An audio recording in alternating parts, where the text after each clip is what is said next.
We were deep into Dartwood Forest by the time we set up camp. It wasn't a spontaneous trip, though it had that energy. Tom had booked the permits weeks before, scouring forums for the perfect camping spot, somewhere off the beaten path. He found it, a clearing tucked near a ridge with a stream running close by. It wasn't easy getting there. The trail was overgrown in places, the dirt track soft from rain. By the time we reached it, the sun was already dipping behind the hills, spilling the forest in that coppery glow that feels more alive than anything else. There were 5 of us: me, Tom, Rachel, Owen, and Priya. We were tired but satisfied after unloading the rucksacks, pitching the tents, and lighting a fire. The forest was quiet except for the occasional bird call or the whisper of the wind through the trees. It felt isolated in a way that wasn't uncomfortable, at least not yet. It must have been close to midnight when we saw the torchlight. It bobbed between the trees, moving towards the clearing. By the time the man stepped into the firelight, we were all on edge. He was dressed like a park ranger, hat, badge, and boots caked in mud. There was something odd about him, though. His clothes looked slightly outdated, frayed at the edges, as though they'd seen too many years in the elements. He didn't seem particularly old himself, though. Wiry and sharp-eyed, the sort of person you'd expect to find out here. He gave us a few moments of his time, warnings about the forest, the dangers of stray from the trails, and something about a storm rolling in. His voice was steady, but not particularly warm. After a while, he turned and walked off into the trees, his torchlight fading until there was nothing left but the faint rustle of leaves in his wake. I didn't sleep much that night. It wasn't because of the man, not really. It was the forest itself. The air had changed somehow, feeling colder than it had been earlier, and the quiet seemed to stretch a bit too far. When dawn came, I shook it off. The next day, we packed up and moved further along the ridge. Tom had another spot in mind, closer to one of the larger streams. The hike was rough, and the clouds overhead started to thicken as the hours went by. By midday, it was clear the weather was turning. The sky darkened, the wind picked up, and a fine drizzle began to seep through the canopy. We kept going, though, none of us wanting to admit that we should have called it earlier. We came across the ranger station by accident. It was a squat, single-story structure with a sloped roof and boarded-up windows. The wood was grey with age, and ivy had started to creep up the walls. It didn't look like it had been used in years. Tom was hesitant to stop, but when the rain began to lash down in earnest, it didn't leave us much choice. Inside, the air was stale but dry. There was a small sitting area with a table and a few chairs, a counter with maps pinned behind it, and a single back room that was locked. Most of the furniture was warped, and the smell of damp hung in the air. Still, it felt better than sitting under a tarp in the rain. It was Rachel who found the photo. It was tucked behind the counter, stuck to the wall with a thumbtack. A group of people dressed in ranger uniforms stood, smiling at the camera. There were plaques and balloons around them, the sort of thing you'd see at a retirement party or a wake. The date in the corner was from 20 years ago. There, in the center of the group, was the man we'd met the night before. The 5 of us stood there, staring at the picture. There was no mistaking it. Same sharp features, same wiry build, same hat pulled low over his brow. Below the photo was a small brass plate with his name and a brief epitaph. He died in the line of duty, it said, during a storm that had swept through the forest 2 decades ago. None of us said much after that. We stayed in the station until the rain eased, then packed up and started back the way we'd come.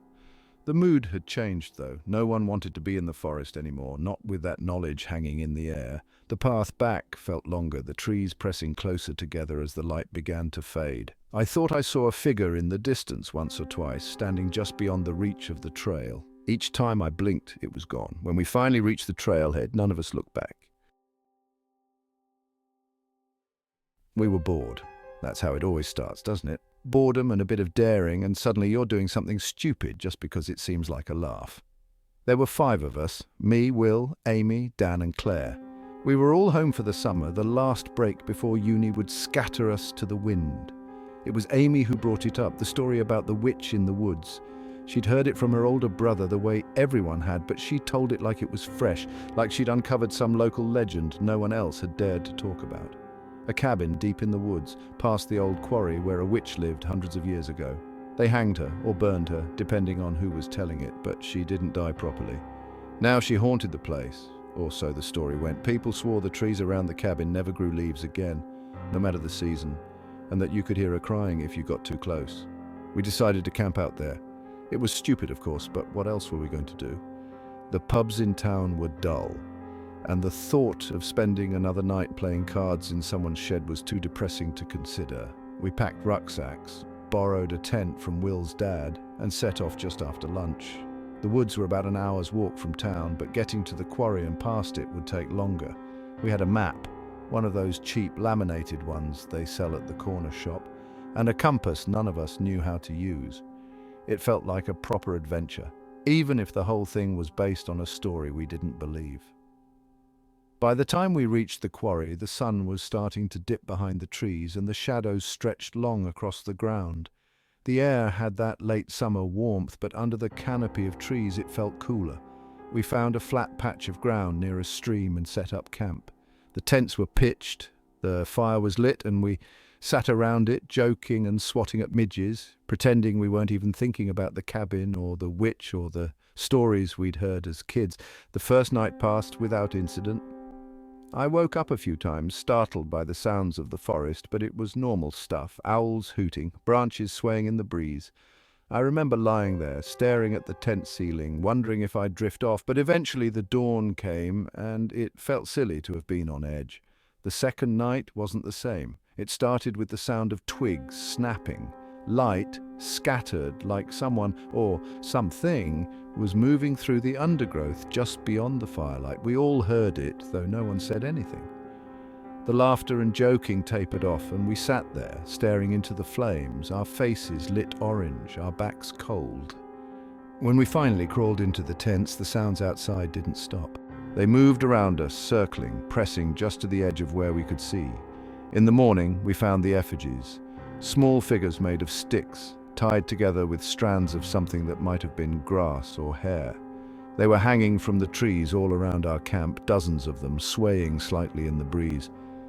Will tried to laugh it off, said it was probably someone else out here having a joke, but his voice cracked as he said it. None of us believed him. We packed up to leave, but the map was gone. I swore it had been in my bag, but when I tipped everything out, it wasn't there. The compass was still there, though it might as well have been a paperweight. The forest all looked the same. Tall trees, mossy ground, no landmarks we could recognize. We decided to press on, thinking we'd find the cabin or a trail or something that would lead us back. The day dragged on, the sunlight growing weaker as the trees thickened. By afternoon, we were lost, completely undeniably lost, and then Dan screamed. I spun around and he was gone. There was no rustling, no sign of movement, just the echo of his scream fading into the woods. We shouted his name, ran in the direction he'd been, but there was nothing. Just the same trees, the same moss, the same silence. An hour later, it was Claire. One moment she was behind me, muttering about how this wasn't funny, and the next she was gone. Her bag was on the ground where she'd stood. The contents spilled out like she'd dropped it mid-step. Amy started crying after that, clutching Will's arm like she thought he'd vanished too. The sun dipped below the horizon and the forest turned black. We stumbled on, the torchlight bouncing off trunks and branches that all looked the same. Amy vanished next. I didn't see it happen, but I heard her scream, and when I turned, it was just me and Will. His face was pale, his eyes darting around like he was trying to catch something moving in the dark. When Will disappeared, he didn't scream. I blinked, and he wasn't there anymore. I was alone. The cabin appeared just as the moon broke through the clouds, its pale light spilling over the roof. The wood was warped and grey, the door slightly ajar. I didn't want to go in, but my feet carried me forward, the torchlight barely piercing the thick black of the doorway. Inside, the air was still and cold, and the walls felt closer than they should have. I stepped further in, the torch flickering as I swept it around the room. It was empty, but something about it felt alive, like the cabin itself was breathing. The door slammed shut behind me. Then came the scream. The night it happened, the air had been still, almost unnervingly so. No rustling leaves, no calls from night birds, just the sort of quiet that you don't notice until it's gone. We'd been camping on the outskirts of Blackwood Forest, a place we'd visited before but never stayed overnight. There were 7 of us altogether, me, Greg, Tasha, Liam, Sophie, Dan and Mark. We weren't hardened, outdoorsy types, just a group of mates trying to squeeze some adventure out of a long weekend. We set up our tents in a clearing near the tree line, not far from a stream. It was already dark by the time we finished, but the fire was going strong, and the warmth pushed back the chill that had been creeping in all day. We'd laughed and joked around the fire until we were too tired to keep our eyes open, and one by one we retreated to our tents, leaving the fire to smoulder down to embers. The cold woke me. It wasn't the ordinary cool of a forest night, but something sharp and bitter that cut straight through my sleeping bag. I sat up, rubbing my arms, and saw my breath puff out in front of me. The tent fabric had grown stiff, crackling faintly when I touched it, as if frost had formed on the outside. I unzipped the flap and stepped out, half expecting to see snow.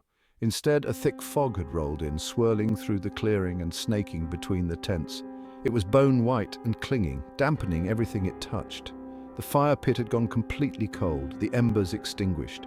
One by one, the others emerged, pulled from sleep by the chill. We huddled around the fire pit, fumbling to relight it. The fog felt alive, wrapping around us, dampening sound and stealing the light from our torches. Everything beyond a few meters was just a grey void, and then it was gone. It dispersed so quickly it was like it had never been there at all.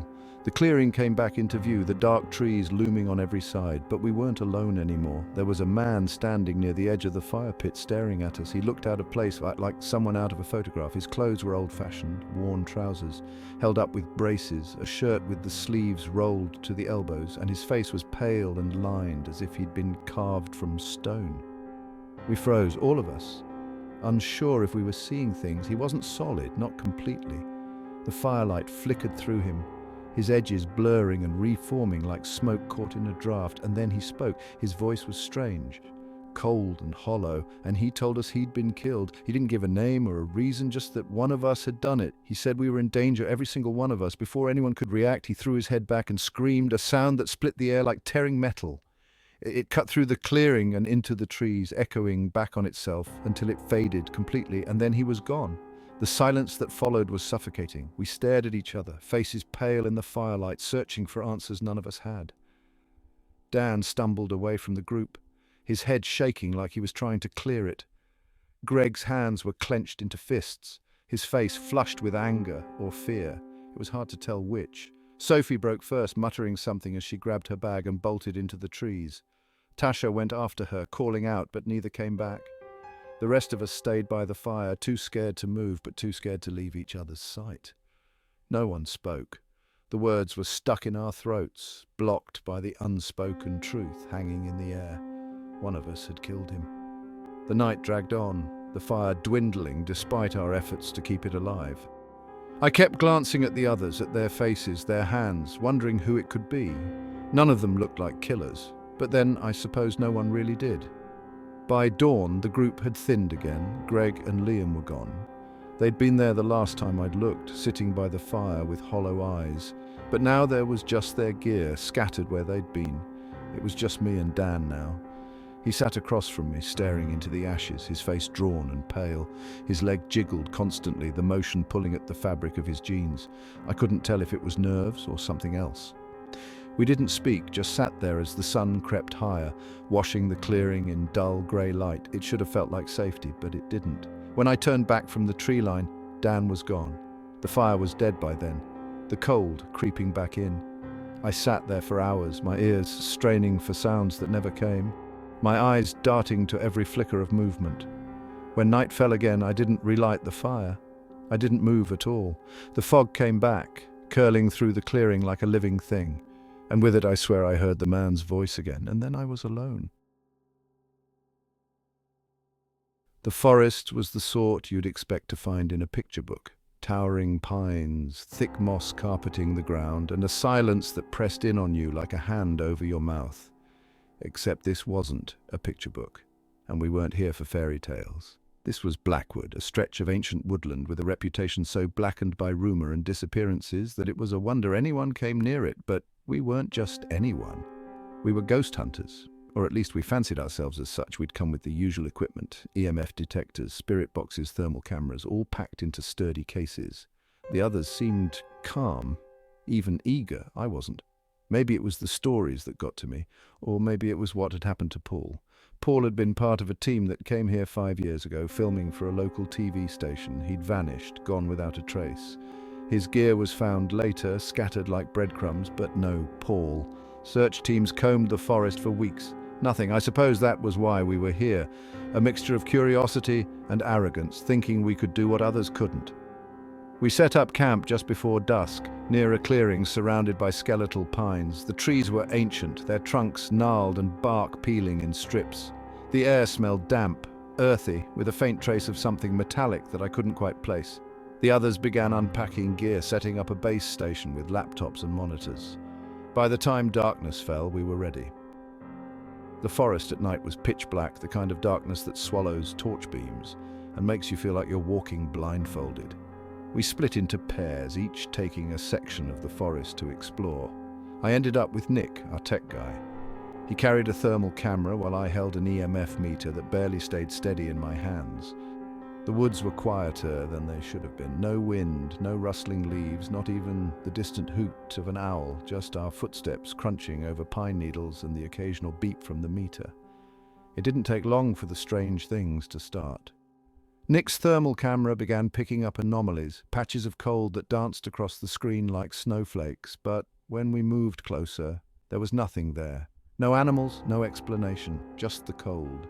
The spirit box crackled to life next, spitting out garbled sounds that didn't quite form words but felt too close to speech for comfort. Then came the voices. It wasn't just one voice, it was many, overlapping and tangled as though they were all speaking at once. I couldn't understand what they were saying, but the tone was pleading, desperate. We radioed the others, but the signal was filled with static. The only response we got was the faintest of whispers. Nick thought it sounded like Paul's name.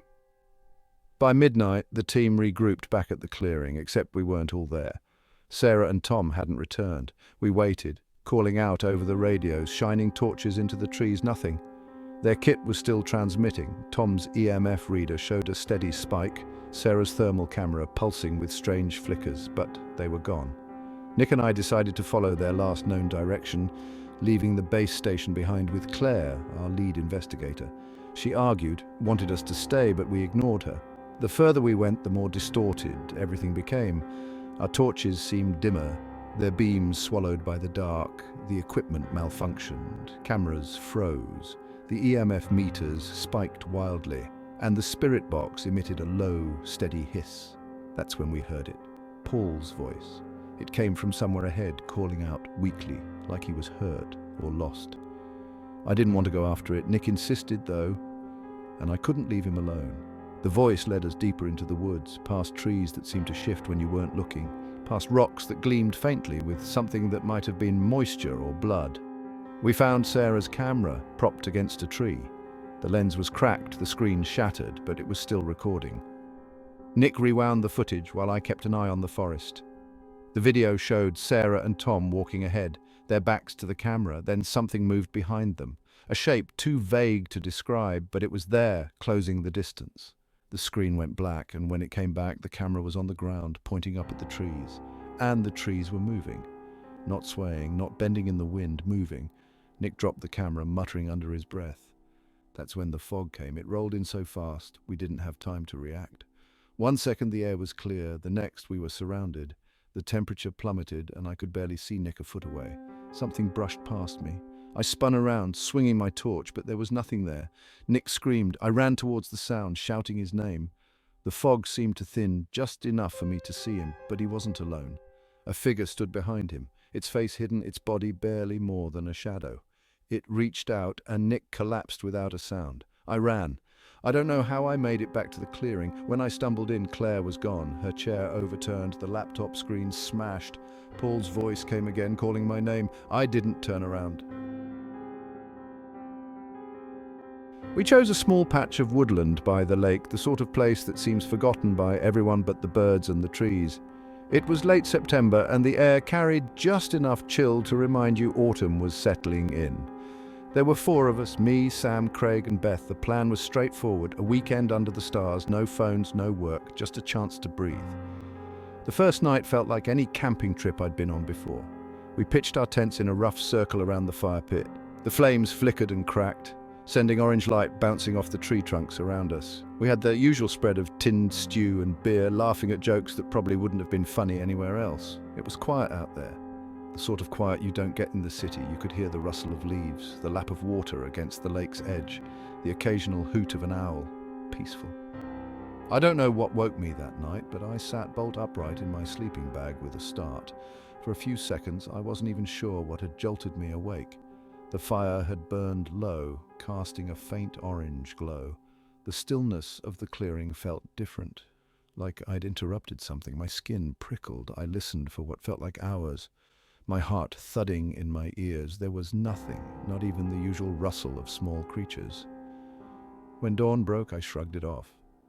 The next day was cooler, and a mist hung over the lake as we cooked breakfast. Beth commented on how lovely the woods were, but I noticed she was rubbing her arms like she couldn't quite shake off the chill. Craig cracked a joke about her being a city girl, but I caught him glancing over his shoulder more than once. Sam said nothing at all, which wasn't like him. We spent the day hiking, following trails that twisted between tall oaks and pines. There were signs of other campers, charred fire pits, flattened grass where tents had been pitched, but we didn't run into anyone. That night, the footsteps began. I don't mean any of us. I mean something else. I woke up again just like the night before, but this time I was certain I'd been woken. It was faint but distinct, the sound of someone or something moving around outside, leaves crunching, twigs snapping. The steps weren't hurried or panicked. They just moved, circling the tents, stopping, starting again. I held my breath, straining to listen, but it stopped before I could even think about what to do. In the morning, I mentioned it to the others. Sam said nothing, but Craig's face paled. Beth stared at her boots. I realized then that I wasn't the only one who'd heard it. By the third night, the atmosphere had changed. We still lit a fire, still pretended to laugh and joke, but none of us could shake the feeling that we weren't alone. The woods were too quiet, the air too still. Every sound felt amplified, every crack of a twig pulling all of our eyes to the dark beyond the firelight. I didn't sleep much that night. None of us did. The footsteps came again, louder, more purposeful. They moved in arcs around the tents, pausing every so often. I lay in my sleeping bag, staring at the ceiling of my tent, my fists clenched. I didn't dare unzip the tent. None of us did. When morning came, we found deep impressions in the dirt around our campsite. They weren't footprints exactly, not the sort you'd expect from a person, but they were too big to be from any animal I knew. Sam suggested packing up and leaving, but we talked ourselves into staying. It seemed foolish to let some strange sounds ruin the trip. At least that's what I told myself. The fourth night, Beth's tent was empty. I woke just before dawn, the faint grey light creeping through the trees. Her tent flap was open and her sleeping bag lay crumpled inside. We thought she'd gone to the lake, but her boots were still by the tent's entrance. We searched for hours, our voices echoing through the woods. There was no trace of her, no footprints, no broken branches. Nothing. When we returned to camp, her tent had been slashed. The cut was jagged, running from the base to the peak as though something inside had pushed outward. The fabric was torn in long, uneven strips. Sam swore it wasn't like that when we'd left. Craig was shaking so badly he could barely stand. None of us could explain it. We didn't sleep that night. The fire stayed burning until dawn, each of us clutching whatever we could find for protection. The footsteps came again, this time more than one set, moving faster, darting in and out of the trees. We stayed frozen, unable to move until the sun crept over the horizon and the sounds faded. We left everything behind, the tents, the supplies, even Beth's rucksack. The drive back to town was silent, the only sound of the tires on the road. None of us talked about what had happened, and I doubt we ever will. Beth was never found. The plan was simple enough. A weekend away, just us and the woods. There were 5 of us, me, Claire, Dan, Lila, and James. Nothing too extravagant, just some camping gear, a few bottles of cheap booze, and enough firewood to last through the chill nights. We piled into Dan's old van, laughing and joking as we drove out to the sort of forest that doesn't even get a proper name on a map. Just national forest, with a few contour lines and trails that didn't promise much more than quiet. It was supposed to be fun. It wasn't. The campsite we picked was farther out than we'd planned. The first spot we tried was taken by a couple with a dog that barked incessantly, and the second looked too close to the stream for comfort. We drove further, maybe too far. The road turned into gravel, and the gravel thinned until it was just dirt. Dan joked about his suspension, and I laughed, but not because it was funny. Something about the place put me on edge even before we'd unpacked. We found a spot, eventually. It wasn't perfect, but it was flat, and the trees were spaced far enough apart to give us room to breathe. By the time we'd pitched the tents and started the fire, the sun had dipped below the tree line, painting the sky in bruised purples and reds. It was beautiful in a way that made me feel small. The first night passed without much incident. Claire made us beans over the fire, and Dan told some half-remembered ghost story about the area that didn't scare anyone. We drank, laughed, and fell asleep one by one. I woke in the night to the sound of something snapping in the undergrowth, but it didn't last, and I told myself it was a fox or a badger, nothing worth worrying about. The second day was colder. The sunlight filtered through the trees in thin bands, and there was a stillness to the forest that made it hard to talk, the sort of quiet that felt almost rude to interrupt. We walked for a while, following a poorly marked trail that looped around and brought us back to the van. On the way, we passed a campsite, or what was left of one. It was strange. A tent stood in the clearing, leaning at an angle like it had been set up in a hurry. There was a metal kettle lying on its side next to a small fire pit. Inside the tent were a couple of blankets, rumpled and damp. Plates and utensils sat on a log nearby, one with the crust of something half-eaten still clinging to its surface. It looked like whoever had been there left in a hurry, but there was no sign of them. James called it creepy. I agreed. We didn't stick around long. Back at our site, Claire joked about ghost campers, but it didn't get much of a laugh. The mood was different after that. Dinner was quiet, and when the fire burned low, we let it die. I don't think anyone wanted to admit how relieved they were to crawl into their tents. I woke again that night. This time it was the cold that did it. My breath came out in thin plumes, and I realized the fire had gone out completely.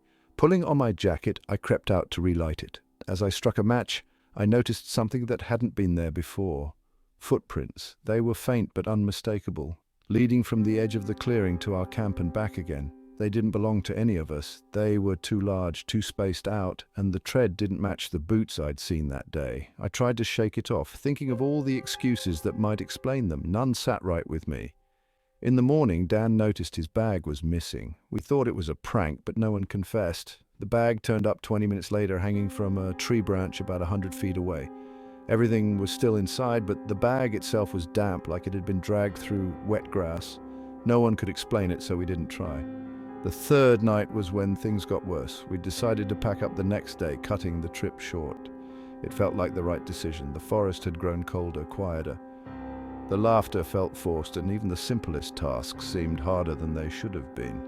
That night, I didn't sleep at all. The noises started just after midnight. Small things at first, twigs snapping, the rustle of leaves, the faint scrape of something against wood. I stayed in my tent, heart pounding. When I finally worked up the courage to look, the clearing was empty, but the fire had gone out again. A faint trail of footprints circled the tents, crossing and doubling back like someone or something had been walking around us in the dark. I wanted to wake the others, but something held me back. I couldn't explain it then, and I can't now. I sat in my tent until morning, barely blinking, ears straining for every sound. When daylight came, Lila was gone. Her tent was zipped shut, her bag untouched, but there was no sign of her. We searched, calling her name until our voices cracked. The only trace of her was a single muddy footprint leading away from the campsite and into the trees. It didn't look like hers. We left that afternoon, abandoning most of our gear in our rush to get to the van. The drive back was silent, each of us too scared or too ashamed to speak. None of us reported Lila missing. I'm not sure why. Maybe we thought it wouldn't matter, or maybe we were too scared of what the answers might be. I haven't been back to the forest since, but sometimes, late at night, I dream about it. About the footprints and the noises in the dark. About the strange, quiet way Lila disappeared. I don't know what happened out there, but I know one thing for certain. We weren't alone. We set up camp late in the day, the kind of summer evening when the sky stretches on forever and the light doesn't seem to want to leave. It was me, Rich, Ellen, and Dave. 4 of us who'd known each other since school, taking one last proper trip together before adulthood sank its claws in. We'd picked a spot on the edge of the woods, far enough off the beaten path to feel like a real escape, but not so far that we couldn't find our way back. The forest around us was dense and quiet. It was the kind of quiet you only get in places like this, where the noise of cars and people and life hasn't seeped in, just birds and the occasional rustle in the undergrowth. We pitched our tents and lit a fire, laughing and talking as the light faded. It was peaceful, the kind of evening you tell yourself you'll remember forever. I woke up in the night to the sound of footsteps, not the soft pad of animals or the wind-shifting leaves, but footsteps, light and quick, moving in spurts. I lay there, heart thudding, listening. I could hear them darting between the trees, circling the tents, stopping just short of the clearing. They didn't feel threatening, not exactly, but they weren't right either. When the morning came, the sound felt like a bad dream. The sun was bright, the fire was still smoldering, and everything seemed normal. We brushed it off and decided to go deeper into the woods, following a narrow trail that snaked through the trees. It was cooler under the canopy, the air carrying the scent of damp earth and pine needles. We didn't find the children until late afternoon. They were playing in a hollow, a cluster of little figures darting between the trees, their laughter ringing through the air. It caught us off guard. What were kids doing out here? We weren't exactly near civilization. They didn't seem to notice us, too caught up in their game, running and hiding and calling to one another. There were about 6 of them, all pale-faced and dressed in clothes that didn't look right. They weren't modern, more like something you'd see in a museum. Their hair was neat, their faces clean, like they'd been plucked out of a photograph from some long-forgotten summer. We stayed at a distance, watching. There was something strange about the way they moved, a flickering, almost hazy quality that made it hard to focus on them properly. But they didn't seem threatening, just kids playing a game. Rich muttered something about how weird it was, but Ellen laughed it off. They're just kids, right? By the time we got back to camp, the light was fading, and the forest had taken on that dusky, in-between quality. The fire crackled as we sat around it, the flames throwing shifting patterns across the tents and trees. It felt normal again, the laughter of the children fading to a memory. That night the footsteps came back. They were lighter this time, quicker, darting and stopping, closer than before. I lay in my sleeping bag, staring at the tent ceiling, unable to move. I could hear the others shifting in their tents, the sound of fabric rustling as they turned, but no one spoke. When we stepped out in the morning, we found something waiting for us. A ring of small, carefully stacked stones encircled the fire pit. Each pile was neat, deliberate, placed with precision. At the edge of the clearing, just beyond the trees, hung a bundle of twigs tied into a crude figure swinging from a low branch. None of us admitted how it made us feel, but we decided to move on, further into the woods, hoping to put some distance between ourselves and whatever it was. The trail disappeared sometime in the afternoon, the trees pressing in closer. The air felt cooler, the sunlight struggling to pierce the canopy. We walked in silence, the only sound our boots crunching on the ground. That was when we heard the laughter. It echoed through the trees, light and breathy, coming from everywhere and nowhere. Rich was the first to shout, calling out to whatever was out there, but the laughter didn't stop. It grew louder, more insistent, and then it cut off all at once, leaving us in silence so thick it felt suffocating. Dave vanished next. One moment he was with us, trudging along with his rucksack slung over one shoulder, and the next he wasn't. There was no scream, no sound, just empty space where he'd been. We searched for hours, calling his name until our voices were hoarse, but there was nothing, no footprints, no sign he'd been there at all. The sun was starting to set, and the forest felt like it was closing in around us. By the time night fell, it was just me. I don't know how it happened. One moment, Ellen and Rich were with me, and the next I was alone. I ran, stumbling over roots and crashing through undergrowth, not caring where I was going as long as it was away. The cabin appeared like it had been waiting for me. The wood was dark and weathered, the windows blank and staring. I pushed through the door, the hinges groaning as I stepped inside. The air was thick and still, the darkness pressing in on all sides. I could hear the laughter again, faint and distant, growing louder with each passing moment. Then I heard a voice, not one of ours. It was high and clear, like a child's, counting. 1, 2, 3.